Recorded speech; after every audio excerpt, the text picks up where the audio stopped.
Assalamualaikum warahmatullahi wabarakatuh. Innal hamdalillah nahmaduhu wa nasta'inuhu wa nastaghfiruh wa na'udzu billahi min shururi anfusina wa min sayyiati a'malina.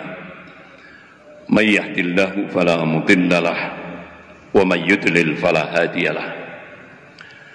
Asyhadu an la ilaha illallah wahdahu la syarika lah wa asyhadu anna Muhammadan abduhu wa rasuluh. Ya ayyuhalladzina amanu taqullaha haqqa tuqatih wa la tamutunna illa wa antum muslimun. Ya ayyuhan nasu taqu rabbakum alladzi khalaqakum min nafsin wahidah wa khalaqa minha zawjaha wa batha minhuma rijalan katsiran wa nisaa'a wattaqullaha alladzi tasaaluna bihi wal arham innallaha kana 'alaikum raqiba. Ya ayyuhalladzina amanu taqullaha wa qulu qawlan sadida yuslih lakum a'malakum wa yaghfir lakum dhunubakum wa may yuti'illaha wa rasulahu faqad faza fawzan 'azima. Amma ba'd. فإن أصدق الحديث كتاب الله وخير الهدي هدي محمد صلى الله عليه وسلم وشر الأمور محدثاتها وكل محدثة بدعة وكل بدعة ضلالة وكل ضلالة في النار. Ma'asyiral muslimin jamaah subuh Masjid Al-Itqan yang dirahmati Allah, langsung saja masuk, jadi nggak usah prolog Pak ya, persneleng 3. Bapak-bapak, ibu-ibu yang dirahmati Allah, tema yang kita bahas sebagaimana permintaan dari Takmir Masjid Al-Itqan, yaitu menakar kesiagaan umat Islam, lebih khusus di Indonesia ini, ketika menghadapi konspirasi global yang benar-benar TSM ini, terstruktur ya, apa TSM ya, jadi terstruktur, S-nya itu sistematis, masif.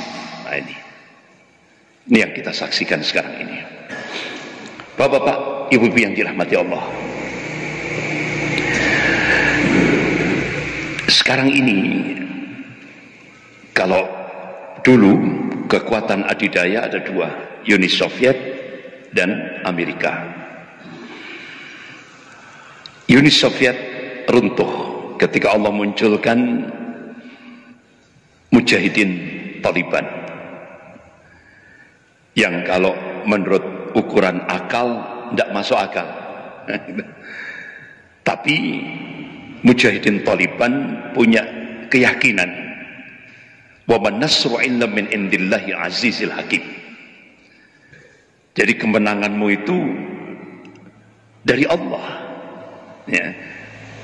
Karena kemenanganmu itu berasal dari Allah yang maha perkasa lagi maha bijaksana.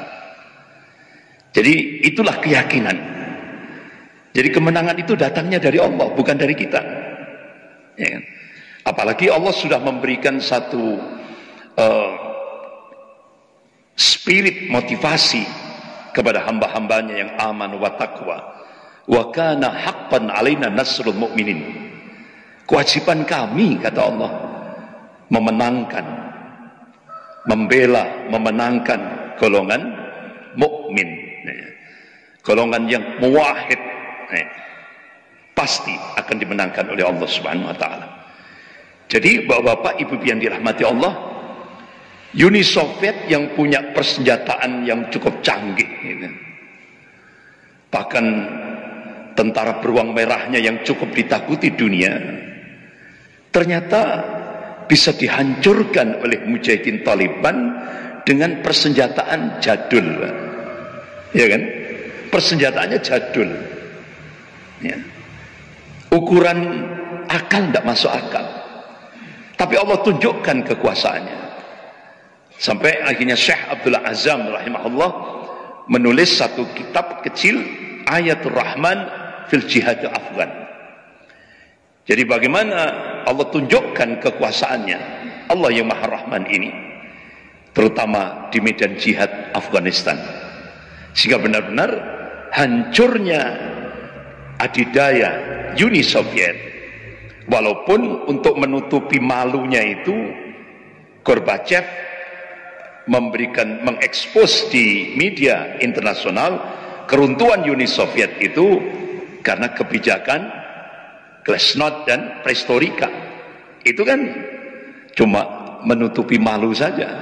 Padahal hancurnya Uni Soviet itu karena mujahidin Taliban, yang itu sampai sekarang cukup ditakuti oleh dunia.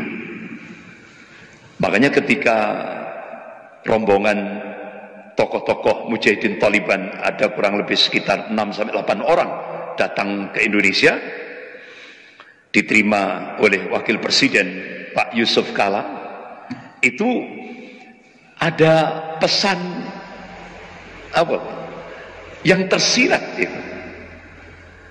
Artinya apa? Wahai umat Islam Indonesia, contoh kami, contoh kami. Jadi dengan beliau itu punya izzah, gitu. Uni Soviet dan Amerika bisa kami kalahkan. Itu. Hanya apa? Modalnya ad-dinul haq. La ilaha illallah. Itu jadi al-quwah, ada kekuatan, ada power. Yang itu benar-benar Allah tunjukkan kekuasaannya di medan jihad Afghanistan. Jadi bapak-bapak, ibu yang dirahmati Allah, akhirnya Uni Soviet hancur, muncul lagi satu, Cina. Amerika sudah melemah. Jadi setelah Uni Soviet hancur, Amerika nyoba, ya, nyoba ini ya, nyoba. Sampai akhirnya mujahidin Taliban semuanya itu mundur. Dikira pejabat-pejabat militer Amerika mengira mujahidin belum perang sudah kalah. Nggak tahunya itu jebakan. Itu jebakan. Jadi begitu mujahidin Taliban mundur, Amerika dengan berapa itu? Hampir 28 negara sekutu yang mengikuti, yang mendukung Amerika, masuk ke Afghanistan. Baru muncul mujahidin Taliban itu. Sehingga akhirnya kembali lagi Amerika menyatakan kalah menghadapi mujahidin Taliban. Itu berapa biaya yang dikeluarkan Amerika untuk menghadapi mujahidin Taliban? Berapa ratus ribu pasukan militer Amerika yang tewas di Afghanistan? Berapa persenjataan, berapa pesawat tank dan semuanya persenjataan berat ini, Pak. Ini akhirnya Amerika, sampai akhirnya pemerintahan Barack Obama, ya kan? Itu kan ada Bob Bagdell yang ditawan oleh mujahidin Taliban. Ditawan, kemudian Amerika yang dipimpin oleh Barack Obama sudah mengangkat tangan menghadapi mujahidin Taliban. Ternyata tangguh, cukup tangguh sekali. Gerakan gerilyanya, perang gerilyanya, itu yang ditakuti oleh Amerika. Sampai akhirnya pertukaran tawanan, ya. Jadi satu tentara Amerika ditukar dengan 5 mujahidin yang ditawan di penjara Guantanamo Nah, setelah terjadi pertukaran itu kan sempat masuk di YouTube. Tidak lama dihapus karena Amerika malu. Dihapus itu. Akhirnya Bob Bagdell diminta menyampaikan oleh Barack Obama kesan dan pesannya selama ditawan oleh mujahidin Taliban. Di depan tokoh-tokoh 16 badan intelijen Amerika di White House, Bob Bagdell pidato. Apa Pak pertama kali? Di Gedung Putih. Bismillahirrahmanirrahim. Itu terucap di samping Presiden Amerika dan di depan pejabat-pejabat militer Amerika dan 16 badan intelijen Amerika. Itu kan sama saja ditampar gitu. Berarti Bob Bagdell sudah masuk Islam, Masya Allah.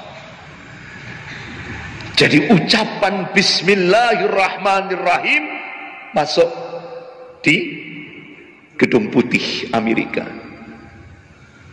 Itu. Makanya bapak-bapak, ibu yang dirahmati Allah, Amerika melemah. Muncul adidaya baru, Cina. Ya. Akhirnya Indonesia beralih kiblat. Amerika sudah mulai melemah. Dan kita merasakan ketika imperialisme Amerika di Indonesia ini kan implikasinya ipoli sosbud hankam. Nah, itu benar-benar luar biasa ketika Amerika mencengkram Indonesia ini. Ya kan, baik dalam aspek akidah luar biasa dahsyat, sampai dalam aspek pertahanan Indonesia. Itu. Makanya kita baru tahu setelah majalah Al-Mujtama Kuwait mengekspos ternyata Amerika itu sudah punya kepentingan tersendiri terhadap gerakan separatis OPM dan RMS. Makanya bapak-bapak, ibu yang dirahmati Allah, ada Bapak Mayor Jenderal Agus Sutomo, itu mantan Danjen Kopassus. Beliau mencoba nyamar jadi Babinsa, masuk di bandara-bandara perintis di Papua. Ternyata Pak, bandara-bandara perintis yang milik misionaris-misionaris yang ada di Papua itu semua digunakan untuk mensupport gerakan separatis OPM. Bahkan seluruh jaringan gereja di Papua itu pensupport terbesar gerakan separatis OPM. Bahkan ketika saya diundang oleh Mayor Jenderal Ridwan, saya diminta untuk memberikan motivasi di depan prajurit Kostrad. Jadi prajurit Kostrad itu kurang lebih sekitar 13.000. Jadi saya diminta waktu itu untuk menyampaikan temanya tauhid waribatu fisabilillah. Ini kan kaget saya, Pak. Masuk Kostrad temanya tauhid waribat fisabilillah. Enggak salah tuh. Akhirnya saya telepon Mbak ajudannya, Pak Letnan Kolonel Adam. Pak, enggak salah tuh temanya ini. Ini masalah jihad loh itu, Pak. Ini TNI nih, ya kan? Loh, saya sempat tanda tanya, loh, kok materinya kok seperti itu, Pak? Loh, Ustaz Andri, Panglima ini agamanya Masya Allah, Islamnya Masya Allah. Itu sebelum adzan saja beliau sudah di depan mimbar. Nah, otomatis semua prajurit ya ikut semua, Pak, Masya Allah. Akhirnya Bapak-bapak, saya waktu itu diberi kesempatan 1 jam.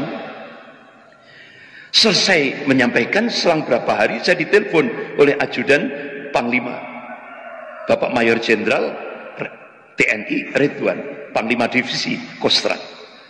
Ustaz, alhamdulillah prajurit semangat ketika mendapatkan info langsung tentang fadilah ribatul lail, tentang keutamaan ribat semalam saja gitu. Itu kan hadis-hadisnya luar biasa itu Pak. Kita benar-benar semangat bangkit gitu. Alhamdulillah. Akhirnya bulan Ramadan saya dipanggil lagi oleh Panglima Divisi Kostrad untuk keliling di batalion-batalion di bawah Kostrad. Batalion Yon Armet, Yon Bekang, batalion-batalion itu, Masya Allah. Bahkan saya diminta untuk silaturahmi ini kita sharing di komandan-komandan batalion di sejawa ini. Alhamdulillah waktu itu sempat akhirnya bapak-bapak ibu yang dirahmati Allah, memang gerakan separatis ini pensupportnya itu tidak hanya Amerika, negara-negara Eropa. Bahkan yang cukup mengagetkan kita, ternyata Amerika, negara-negara Eropa itu ingin mewujudkan aliansi negara Kristus kawasan Asia Pasifik. Luar biasa, dan kita baru bisa, kita kaget itu muncul di majalah Al-Mujtama yang diterbitkan di Kuwait. Ternyata qadarullah, saya diundang safari dakwah di Padang, Sumatera Barat selama 10 hari keliling Sumatera Barat. Nah, qadarullah saya ditemukan Ustadz Fadlan Garamatan. Langsung kesempatan emas saya tanya, Ustadz, antum kan paham betul Papua, benar enggak ini saya dapat info dari kalangan TNI itu jaringan gereja di seluruh Papua itu pensupport gerakan separatis OPM. Benar Ustadz, benar itu. Jadi benar-benar luar biasa. Bahkan Australia juga, itu kan Amerika, Australia, semua negara-negara Eropa, baik itu OPM maupun RMS. Nah, alhamdulillah bapak-bapak ibu yang dirahmati Allah, TNI benar-benar sikap menghadapi itu. Makanya untuk kawasan ring luar, insya Allah TNI siap menghadapi itu ya. Padahal bapak ibu tahu sendiri kan, 15 pangkalan militer Amerika itu semua sudah menghadap Indonesia. 15 pangkalan militer Amerika. Jadi moncongnya senjata itu sudah menghadap ke Indonesia. Itu kan. Bahkan mantan Panglima TNI yang Pak Jenderal Purnawiran Gatot Nurmantio, ketika beliau masih jadi Panglima, beliau nyamar jadi turis. Beliau mencoba untuk cek di Darwin, Australia. Ya Allah, sudah siap Pak untuk mencengkram Indonesia. Makanya bapak-bapak ibu yang dirahmati Allah, Pak Prabowo tanpa diekspos, beliau mempercepat, membangkitkan kekuatan TNI tanpa diekspos. Bahkan Pak Prabowo kerjasama dengan Turki untuk pembangunan pesawat drone yang tercanggih, paling canggih di dunia ini, kerjasama dengan Turki. Jadi apa Pak, senyap tanpa diekspos. Karena kondisi Indonesia ini sudah tinggal dilumat gitu saja Pak. Nah, itu. Alhamdulillah, ini mereka respon terhadap seperti itu. Makanya bapak-bapak ibu yang dirahmati Allah, TNI diam, tapi waspada, apalagi dengan komunis ini. Makanya sempat saya tanya itu petinggi-petinggi militer ini, bagaimana kalangan TNI? Kira-kira Syiah dengan komunis lebih, menurut kalangan TNI mana yang paling berat? Ustadz, komunis. Karena komunis itu sudah masuk dinding-dinding istana. Saya kira sudah paham sudah itu. Sementara ulama Syiah yang paling berat, ya kan? Nah makanya Bapak Ibu yang dirahmati Allah, kita mencoba untuk menyatukan dua potensi ini. Karena yang paling dibenci oleh komunis itu TNI dan umat Islam. Begitu juga Syiah juga seperti itu. Makanya ke depan TNI dan umat Islam harus bersatu untuk menyelamatkan NKRI. Bapak-bapak, Ibu yang dirahmati Allah, Dr. Mahathir Mohamad pidato pada acara Islamic Conference di Malaysia. Beliau pidato, "The Jews rule this world by proxy." Jadi Yahudi itu untuk menguasai dunia lewat proksi, boneka. Boneka Yahudi pada saat perang salib episode yang pertama itu Perancis. Makanya pasukan salib digerakkan dari Kelimang, Perancis Selatan tahun 1095 Masehi. Proksi Yahudi pada saat perang salib episode yang kedua sepanjang 600 tahun Inggris, ya kan? Kemudian perang salib episode yang ketiga Uni Soviet, Amerika.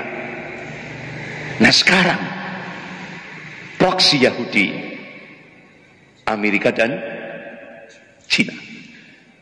Ini yang harus kita ketahui bersama. Allah Subhanahu wa taala memberikan tanbih dalam surah Al-Maidah ayat 82. A'udzubillahi minasyaitonir rajim. La tajidanna asyadan nas adawatan lil ladzina amalu yahuda wal ladzina asyraku. Sungguh kalian akan menyaksikan orang-orang yang paling keras permusuhannya terhadap hamba-hamba Allah yang mukmin, kata Allah, al-Yahud, Yahudi dan orang-orang musyrik. Ini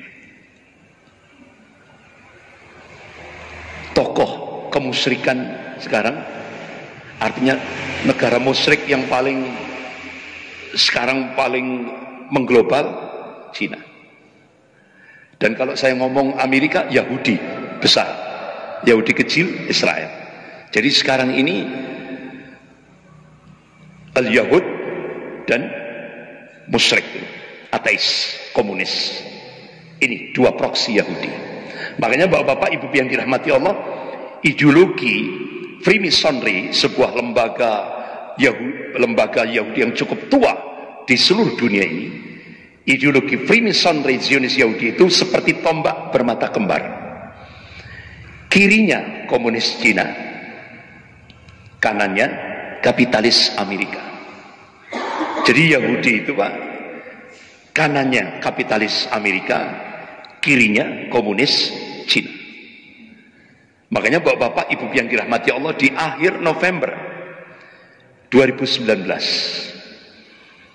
tokoh Zionis Yahudi yang cukup ternama yaitu Henry Kissinger, ketika jamuan makan malam di New York, Amerika, dia memberikan statement, Cina telah menang. Artinya apa? Kekuatan militer Cina sudah di atas kemampuan kekuatan militer Amerika. Sampai akhirnya pada saat peringatan 70 tahun Xi Jinping, dia memberikan statement, tidak ada satupun yang bisa menggoncang Cina. Tapi ternyata kesombongan ini dijawab oleh Allah dengan makhluknya yang kecil yang tidak bisa dilihat oleh mata, tapi bisa dilihat lewat mikroskop, yaitu virus corona. Sehingga ketika Cina membangun senjata biologis, ya kan, ternyata wa makar Allah wallahu khairul makirin. Mereka membuat makar, tapi Allah membalas makar mereka, dan Allah sebaik-baik pembuat makar. Terjadi kecelakaan biidznillah, atas izin Allah. Terjadi kebocoran di laboratorium pembangunan senjata biologis di kota Wuhan. Gitu. Jadi bapak-bapak, ibu yang dirahmati Allah, laboratorium senjata biologis itu ada di Cina, Israel dan Amerika. Nah di Indonesia ini Pak, yang dari Cina yang masuk, yang dari Amerika juga masuk. Jadi dua jenis virus corona Pak. Dari Cina masuk, ya kan? Kan Bapak Ibu lihat sendiri kan itu. Begitu kota Wuhan terjadi kebocoran di laboratorium kota Wuhan, itu kan berapa, tidak ratus ribu juta itu Pak, yang orang-orang Cina menyebar ke seluruh dunia, ya kan? Menyebar ke seluruh dunia, termasuk di Indonesia. Bahkan Bapak Ibu yang dirahmati Allah, ratusan, bukan ratus, ya berapa, ya ratusan kalau tidak salah, itu dari gereja Bethel. Itu kan pertama kali masuk ke Indonesia, dan itu diungkap oleh Gubernur Jawa Barat Pak Ridwan Kamil, ya kan? Itu yang paling. Setelah itu ada kebaktian di Bandung, mengundang ribuan orang, kemudian menyebar. Nah dari situ Pak. Kenapa? Dia kan mengadakan kunjungan di Israel, kemudian di Italia, dan ini pusat-pusatnya kan, habis itu ke Indonesia. Tapi ini tidak pernah diekspos oleh media.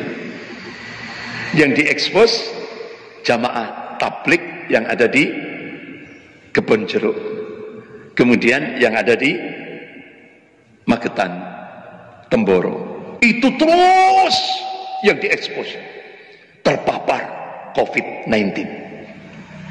Tapi yang pembawa pertama ini tadi tidak pernah diekspos.